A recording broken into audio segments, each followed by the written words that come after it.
हे लोगोफोर दिनैनि बे गुबुन मोनसे गोदान आपडेट भिडिअहाय नोंथांमोन गासैखौबो बरायहरनाय थालाय बायदि नोंथांमोननिसिम आसा खालामो भिडिअखौहाय जागायनायनिफ्राय जोबजासिम नायलांगोन होननानै एक्चुअली नोंथांमोनाथ' भिडिअनि टाइटेल एबा थाम्बनेइल नायनानै एसेब्लाबो हमनो हाखादोंआनो जानांगौ दे लोगोफोर। एक्चुअली लोगोफोर दिनैहाय आं नोंथांमोना गोबाव समनिफ्रायनो नायनो होननानै नेबाय थानाय मोनसे आबुं सावथुननि सायावहाय आपडेटखौ नोंथांमोननिसिम शेयार खालामनो होनना सानदों दे लोगोफोर।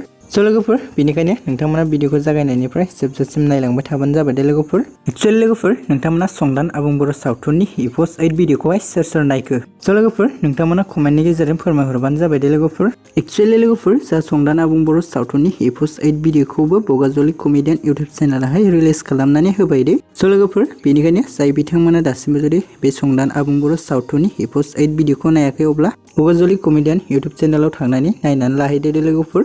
ओमफ्राय लोगोफोर नोंथांमोना जुदि नायखांबायबा कमेन्टनि गेजेरजों फोरमायहरदो दे नोंथांमोना नेक्स्ट पार्टखौ नायबावनो थाखाय माबायदि एक्साइटेड जानानै दङ।